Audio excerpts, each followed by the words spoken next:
Ajma'in. Alhamdulillah, kita manjatkan syukur kepada Allah SWT pada tengah hari ini dapat sama-sama kita berada di Masjid Jimat Soleh. Mudah-mudahan kita diberikan kekuatan iman serta dapat meneruskan ibadah-ibadah kita, dan seterusnya kita dapat sama-sama mengimarakkan rahmat Allah Subhanahu wa taala. Alhamdulillah, syukur kita kepada Allah Subhanahu wa taala di mana Allah masih memberikan kita kekuatan dapat kita sama-sama meneruskan aktiviti kita seharian. Alhamdulillah, kita sekarang hampir masuk kepada bulan Zulhijjah ini, iaitu 10 Zulhijjah. Iaitu tibalah masa untuk kita sama-sama mengenang sejarah tentang ibadah haji, di mana 10 Zulhijjah itu adalah hari di mana kita akan sama-sama meraihkan hari raya Aidil Adha, insya-Allah. Sehingga diingatkan bahawa sungguhnya ibadah haji merupakan fardu ain ke atas setiap orang Islam yang belum menunaikannya lah. Yang mana ia juga perlu memenuhi syarat-syarat wajibnya haji. Kalau kita lihat, kewajipan haji itu ditunaikan sekali dalam seumur hidup. Itu dikatakan wajib lah. Jadi yang selainnya, iaitu kedua kali, ketiga kali itu tidak dikira, itu sebagai sunnah saja. Tapi kalau sekiranya ada terdapat mungkin kekurangan ataupun ada kesilapan yang mungkin kita rasakan pada ibadah haji yang pertama kita lakukan, kita nak perbaiki, itu juga sangat-sangat dituntut. Kerana orang yang memenuhi syarat-syarat wajibnya haji itu, salah satunya dia mesti Islam, dia mesti seorang Islam. Yang kedua, mukallaf. Mukallaf ni dah akil baligh. Jadi kalau mereka yang belum mukallaf tu belum lagi wajib. Namun kalau dia memenuhi syarat-syarat tersebut, hajinya tetap dikira sebagai sah. Merdeka, dia tidak termasuk hamba sahaya, sekarang dah tak ada lah. Dan seterusnya, berkemampuan. Jadi mereka yang nak pergi haji ini, yang disebutkan kemampuan tadi dari sudut kesihatannya, dari sudut kemampuan, dari sudut keuangannya, kemampuan juga termasuklah perjalanan pergi. Sebab itulah dalam hadis Rasulullah SAW ada ingatkan tentang salah satu kewajipan haji tadi, man istata ilaihi sabila, bagi mereka yang mampu untuk mengerjakan haji. Jadi kalau kita cakap tentang kemampuan tadi, termasuklah kesihatan. Jadi kalau dia tak sihat, dia nak pergi haji pun dia akan terjejas hajinya tadi. Kerana kalau kita lihat, ibadah haji ni perlukan tenaga, perlukan kekuatan. Dengan jemaah yang ramai, bukan saja dia kena melontar, tapi dia kena banyak aktiviti-aktiviti tadi dilakukan secara fizikal lah. Sebab itulah Islam menitik beratkan tentang kesihatan tadi. Dan bila kita cakap tentang ada keuangan tadi, bila ada keuangan tadi, maka dia jangan tangguh-tangguh. Tapi sekarang kalau kita nak cakap ada wang pun masih belum boleh pergi. Pasal apa? Pasal ikut kota, ikut giliran. Tapi yang penting kita sudah ada azam untuk pergi. Kita daftarkan nama kita, kita kasih form, isi form tadi, dan di situlah bila kita ada niat untuk melaksanakan ibadah haji tadi, maka insya-Allah kita akan dicatat sebagai orang yang bersungguh-sungguh untuk menjalankan haji. InsyaAllah, kalaupun tidak kesampaian, maka akan dicatat sebagai kita berazam untuk melakukan ataupun pergi untuk melakukannya. Dan ada sebuah hadis Rasulullah SAW, barang siapa yang berkemampuan untuk pergi menunaikan haji tapi dia tidak pergi, maka pilihlah antara mati Yahudi, Nasrani atau Majusi. Itu berat sekali. Jadi inilah salah satu daripada kewajipan kita untuk mengerjakan haji tadi. Dan seterusnya, kalau kita lihat sunat ke atasnya untuk tidak menangguhkan ibadah haji. Jangan tangguh-tangguh. Jangan tangguh-tangguh. Kenapa? Kerana kita tak tahu ajal tu kalau sampai, kita belum kesempatan untuk menunaikan haji, lagipun itu sangat-sangat amat menyedihkan. Apabila dia menangguhkan ibadah haji tadi untuk dilaksanakan sedang dia berkemampuan, untuk menunaikannya, dan dia sebelum sempat untuk menunaikan ibadah haji tadi, dia meninggal dunia, maka dia dikira menangguh-tangguhkan. Tapi kalau dia berkemampuan untuk menunaikan ibadah haji tadi dan dia dapat mengerjakan sebelum meninggal dunia tadi, maka dia tidak berdosa. Maksudnya apa? Ini kerana Rasulullah SAW mengatakan pernah menangguhkan ibadah haji ke tahun ke-10 Hijrah. Maknanya apa? Dia dah nak pergi, tapi tiba-tiba bila sampai masanya tak kesempatan, maka itu dia sudah dikira sebagai berikan haji. Contohnya lah, dia terbang pada 4 Oktober tapi ajal sampai 2 Oktober. Dia dah ada perancangan maksudnya dia sudah ada perancangan untuk pergi, tapi tidak ada kesempatan untuk dia melaksanakan. Dalam kita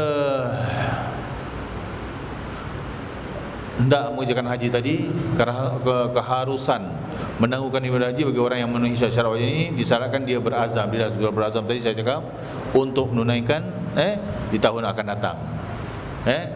Sebab itu kalau kita lihat disyaratkan juga bagi orang yang menangguhkan ibadah haji tadi adalah kerana sangkaannya yang kuat bahawa ia berada dalam keadaan selamat, sehingga waktu dia nak menunaikan haji tadi, ia terhalang kerana ada beberapa faktor lah. Contohnya perjalanannya tak selamat, itu memungkinkan dia tidak dapat mengerjakan haji. Dalam perjalanan ada berlakunya peperangan, dalam dia nak menempuh menunaikan haji tadi ada puting beliung contohnya lah. Akibatnya dia tidak dapat mengerjakan haji, itu dimaafkan. Itu ada sebab-sebab tertentu yang menghalangnya untuk mengerjakan haji tadi. Adapun kalau kita lihat orang yang memenuhi syarat-syarat ibadah haji tadi, jika dia tidak menunaikan, itu disebut sebagai berdosa. Kerana apa? Kerana dia dikira sebagai cuai. Jika seorang itu memenuhi syarat-syarat tersebutlah, tapi dia tak ada perancangan, dia tidak ada usaha untuk melakukannya, maka dia telah melakukan dosa. Ini kalau kita lihat dalam apa yang diterangkan di sini tentang kepentingan kita menunaikan haji tadi. Kerana hukum menunaikan haji adalah fardu bagi orang yang berkemampuan, mukallaf dan juga orang Islam. Seperti itu saya cakap tadi. Dan kalau kita lihat hukum menunaikan haji yang fardu itu untuk orang telah meninggal, itu ada beberapa perkara. Cukup syarat wajib haji tetapi tidak menunaikannya. Ini kalau kita lihat siapa yang meninggal dunia sedangkan ia berkewajipan untuk mengerjakan haji tadi, ataupun hajinya tadi tertangguh, iaitu semasa hidupnya dia mampu untuk menunaikan haji tetapi tidak dikerjakannya ataupun tidak tunaikannya, ini termasuklah juga sebagai qadha. Dia kena laksanakan. Siapa yang perlu dilaksanakan? Dia kena upah lah. Dia kena upah untuk menunaikan haji. Maka wajib ditunaikan haji untuk diri si mati tadi apabila kalau kita lihat daripada harta peninggalannya ada tadi. Perkara ini sama seperti kewajipan membayar hutang. Dasarkan daripada hadis Rasulullah sallallahu alaihi wasallam daripada Ibnu Abbas radhiyallahu anhu bahawa telah datang seorang perempuan. Ni datang seorang perempuan bertanyakan kepada Nabi sallallahu alaihi wasallam. Si perempuan ini dia mengajukan soalan kepada Rasulullah sallallahu alaihi wasallam. Sesungguhnya ibuku telah bernazar. Ini bernazar untuk menunaikan haji, lalu dia mati sebelum menunaikan haji. Adakah aku tunaikan untuknya haji tadi? Nanti baginda sallallahu alaihi wasallam menjawab, ya, tunaikanlah haji untuknya. Apa pandanganmu apabila ibumu memiliki hutang? Adakah engkau akan membayarkannya? Ini kata Rasulullah sallallahu alaihi wasallam. Maka si lelaki tadi menjawab, ya, baginda sallallahu alaihi wasallam bersabda, sempurnakanlah hutang kepada Allah, sesungguhnya hutang kepada Allah lebih berhak ditunaikan. Kalau kita ada hutang dengan manusia, manusia akan tuntut. Mungkin kalau $20, okeylah dihalalkan. Tapi dah sampai 2,000, 20,000, manusia akan tuntut. Apalagi hutang kita dengan Allah Subhanahu Wa Taala. Dan kalau kita lihat ada beberapa perkara yang perlu kita faham di sini tentang orang yang diwajibkan menunaikan haji untuk si mati itu. Sama ada dia melakukan dengan diri sendiri ataupun dengan perantaraan orang lain, adalah seperti berikut. Yang pertama sekali, orang yang diwasiatkan. Jadi sebelum dia meninggal, dia diwasiatkan untuk menghajikannya. Jadi wasiat tadi yang baik hendaklah kita laksanakan. Yang kedua, jika tidak ada orang yang diwasiatkan, maka kewajipan menunaikan haji tadi untuk si mati berpindah kepada ahli warisnya. Kita tengok si mati ni memang mampulah untuk kerjakan haji kerana dia ada kewangan, dia sihat waktu hidupnya. Tiba-tiba dia mati mendadak. Mungkin kena kena heart attack. Tapi biasanya heart attack itu cara mati mengejut lah.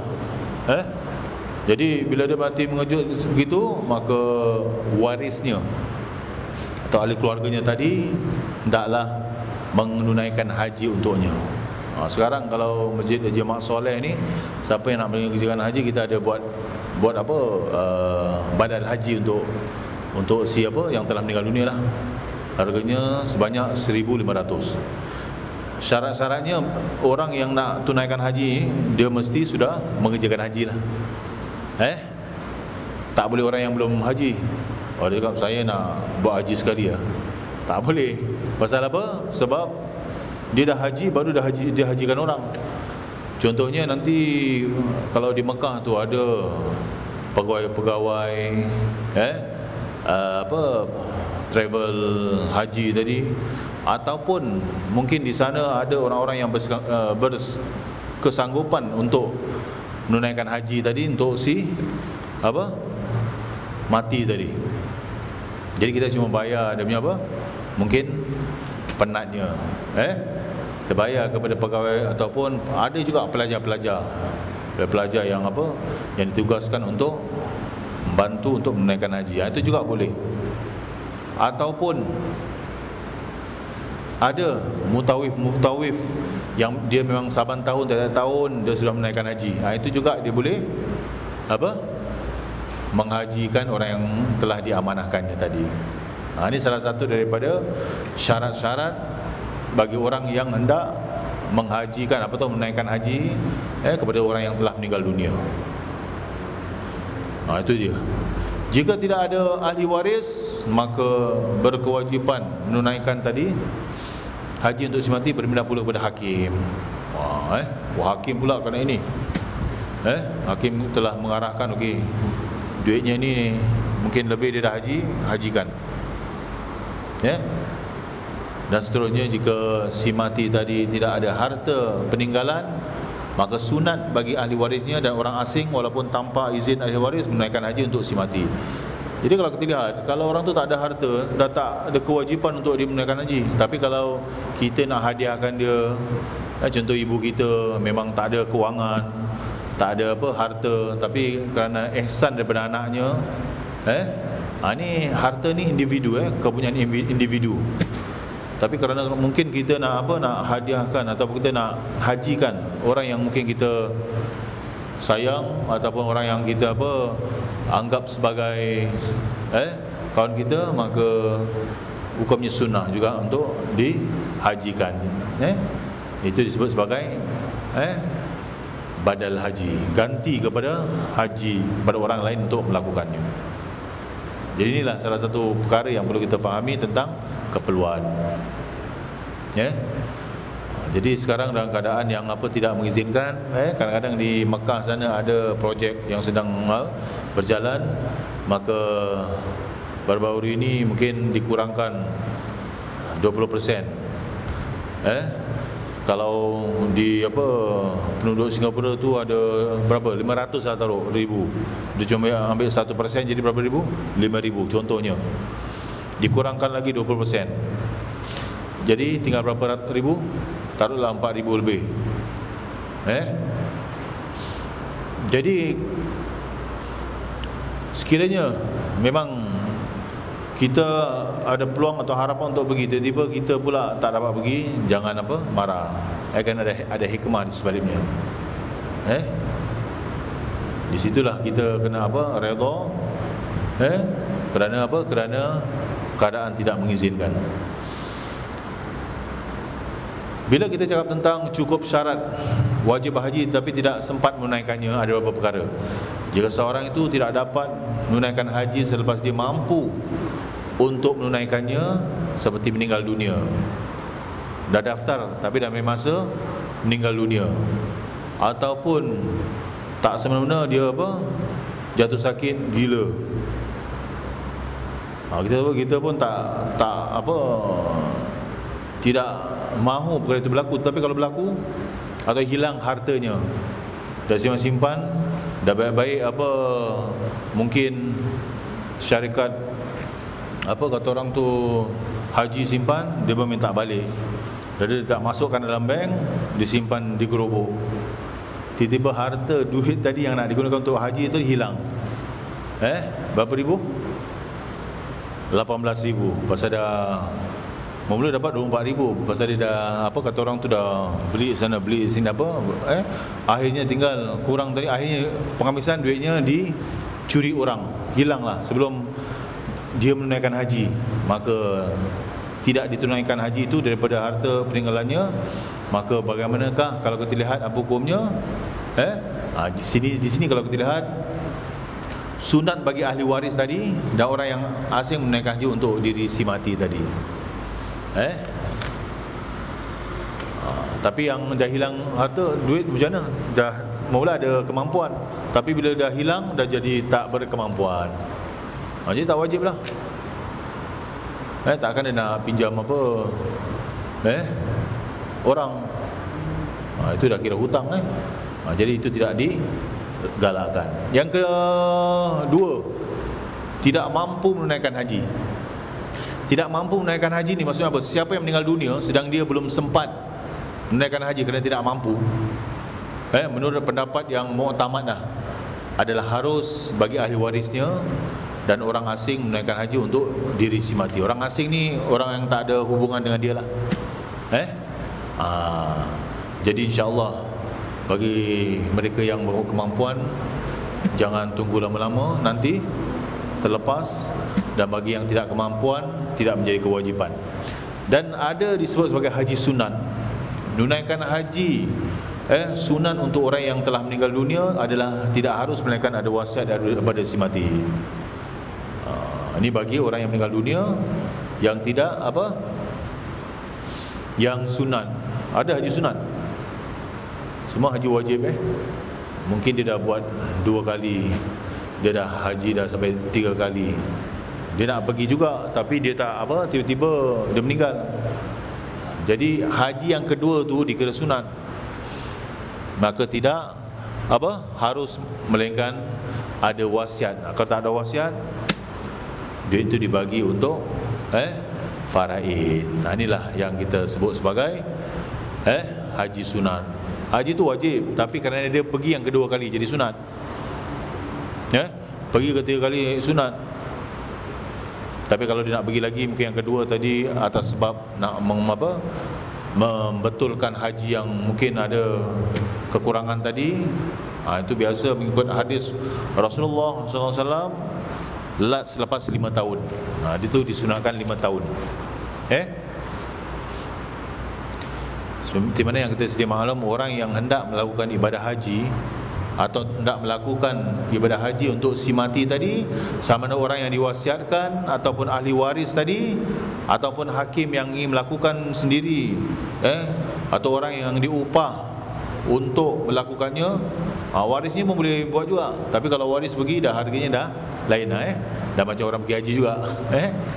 Kalau orang yang diupah mungkin dia ambil upah di sana. Di Mekah tadi ada orang, ada upah kan. Hendaklah tidak tertanggung di atas haji fardu. Kalau dia sendiri belum haji, maka tidak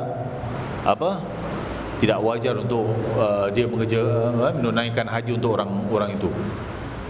Jika dia berniat ihram untuk si mati sedangkan dirinya sendiri belum menunaikan haji, maka jauhlah niat ihramnya untuk dirinya sendiri. Jadi dia yang dapat haji, orang yang dia lakukan tak dapat. Kenapa? Kerana tidak layak untuk orang yang belum pergi haji mengerjakan haji untuk orang yang sudah meninggal. Sebab itu inilah diriwayatkan daripada Ibnu Abbas juga radhiyallahu anhu bahawa Nabi sallallahu alaihi wasallam mendengar seorang lelaki berkata, aku bagi pihak Syubrumah datang menyahut panggilanmu. Baginda bertanya, siapa Syubrumah itu? Maka dia menjawab, saudaraku atau kerabatku. Baginda bertanya, adakah engkau telah menunaikan haji untuk dirimu? Maka dia mengatakan apa? Belum atau tidak. Maka baginda sallallahu alaihi wasallam mengatakan dan bersabda, tunaikan haji untuk dirimu dahulu, kemudian barulah tunaikan haji untuk Syubrumah, maksudnya orang yang hendak dihajikan. Ini hadis riwayat daripada Abu Daud.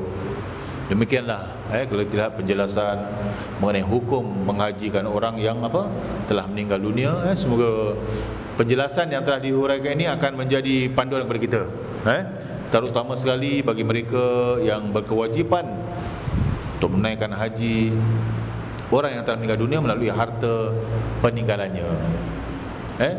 Begitu juga orang yang hendak menghajikan si mati itu, hendaklah ia sudah menunaikan ibadah haji, haji atau qada atau nazar.